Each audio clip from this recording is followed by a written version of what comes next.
Hello guys, welcome back. How are we all doing? I hope we are staying safe out there. Please let's try to stay safe, okay? So welcome back, and I'm Cynthia, and welcome to my channel.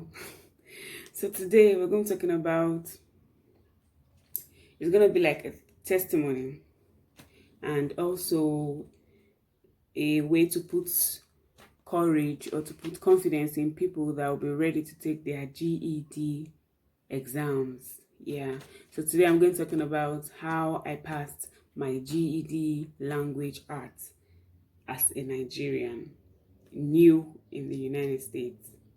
Yeah, so we should know that first of all, as Nigerians, there's difference in the way we are being taught, and then there's difference in the way the questions are being set. But one thing that really helped me in passing my GED language arts is this textbook. This one right here. With this textbook, GED Prep Plus 2019 Kaplan, with this textbook, I was able to, gain my confidence and pass the GED in this new country. The GED language arts is like, the normal English, but as a Nigerian, you see that there are different ways that the questions are being set, and in this GED now, they will tell you to make assumptions, they will tell you to make conclusions, infer the main idea and all that. So I got to learn all this and get adapted to the way the questions are being asked and the way they study over here. So using this textbook really helped me. So this is what it looks like. Reasoning through language arts. Reasoning through language arts. And here you see that the exam takes 2.5 hours for like 46 questions. The questions came in, the first thing I saw was passage, comprehension, stories, where you have to assume, where you have to infer the main idea, the author's idea, where you have to draw out conclusions, and some basics. The first part is about reading content areas.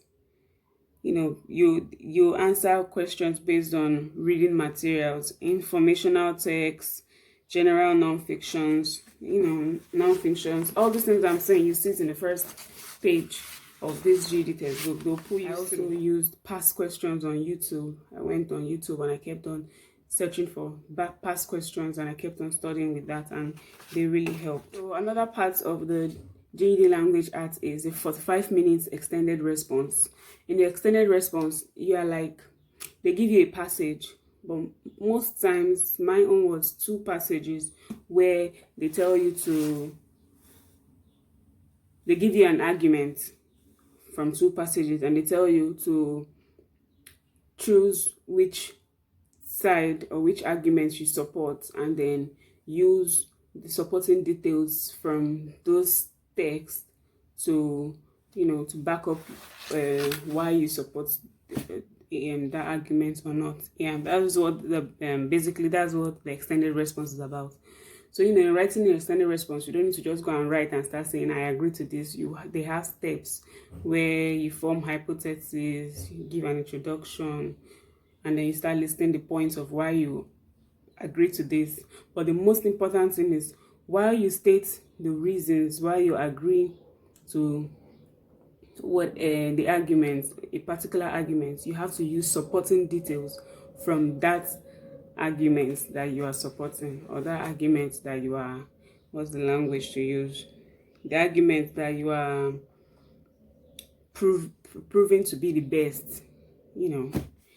Yeah, so the last part of the GED language arts is, the last part came in like a fill in the gap.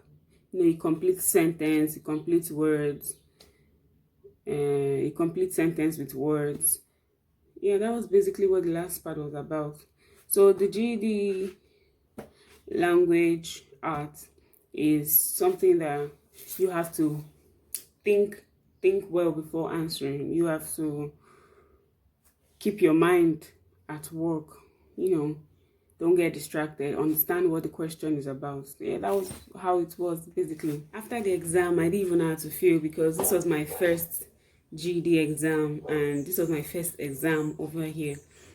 So I was like, I don't know if I did well. I don't know if I answered, I don't know if I used the Nigerian way to answer and then I'm supposed to answer in a different way here. I was just like this. When I came out from the testing center, I was like, I don't know that. Anyhow, it will be. But the results came in like 30 minutes after, or 45 minutes or so after. And yeah, I passed it.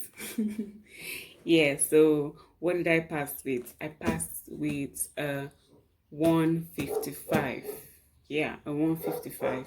So normally in every state have their own different minimum score that you're meant to have to pass a GED test.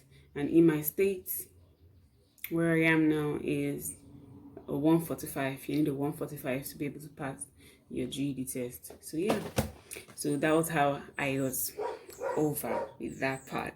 Yeah. I think it's not really about where you're from, the country you're from, or so. Once you put your mind to it, and with the help of this textbook and other textbooks, other GED textbook, but this is one I used to study. So with the help of these textbooks and then online videos, you will be able to do it. So go out there and do it. Yeah.